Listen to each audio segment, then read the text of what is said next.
It's no secret that Neil deGrasse Tyson has strong feelings when it comes to the intersection of science and belief. Science, he says, is objective. It's not something that you believe or do not believe, it's something that you accept or don't accept. It remains true regardless of your personal beliefs. At the opening day of the World Government Summit, which took place this weekend in Dubai, Tyson spoke with Futurism about the current state of our world, why some nations refuse to accept science, and the dire consequences we'll face if those nations continue to reject the truth science reveals. When asked about how governments around the world are doing in terms of science, whether they're doing right by their citizens and supporting a sound science education, Tyson said the state of affairs is, sadly, highly unequal. Close quote. He continued by noting that, globally, how much investment there is in science and technology varies according to how much available funds a nation has. I think it may be considering the luxury to fund scientific research, if it's not completely obvious how that research will help you, he told the Futurism. Though, as he went on to point out, it's exactly that kind of inquiry, knowledge for the sake of knowledge, that makes scientific advancement possible. Oftentimes, advances come because of random happenstance. He's right. From lasers to electricity to X-rays, scientific developments aren't always the result of someone knowing exactly what it is they are doing. That often comes far, far later. To that end, Tyson noted that it is important for nations to invest heavily in science, whenever and wherever they can, as it always pays in the long run. Innovations in science and technology, we've known forever, are the engines of tomorrow's economy, Tyson said.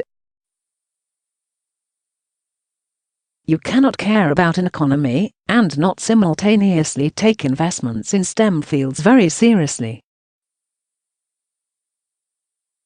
Close quote. The conversation then turned to the situation in the US, where the current, and often controversial, socio-political climate is having a demonstrable influence on the ability of scientists to make progress in their research.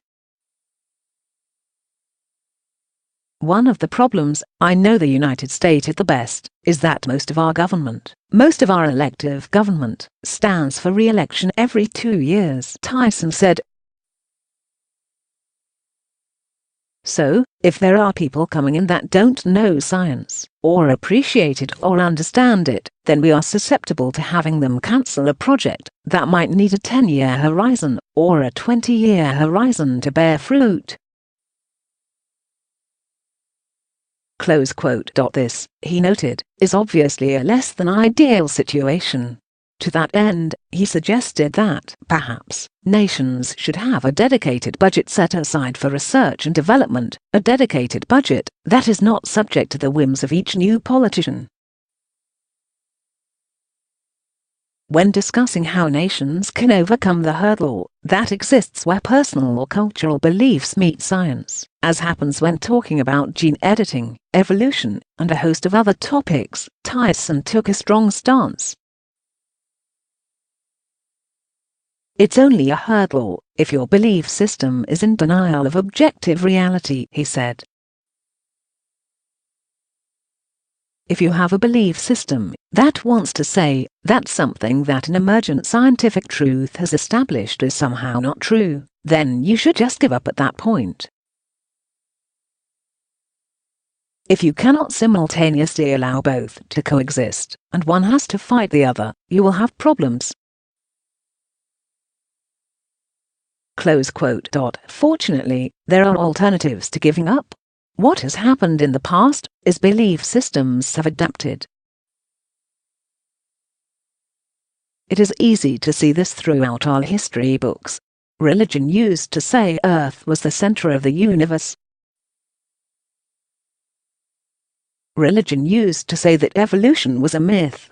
Some religious individuals may still cling to these beliefs, but many do not.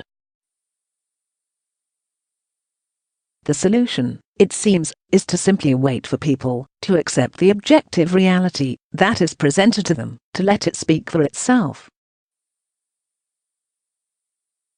True, at times, it seems like deeply ingrained belief systems that contradict or deny scientific fact are unmovable pillars of life in the United States, stumbling blocks to progress that we simply have to put up with. Still, significant progress is being made around the world by countries willing to make a change.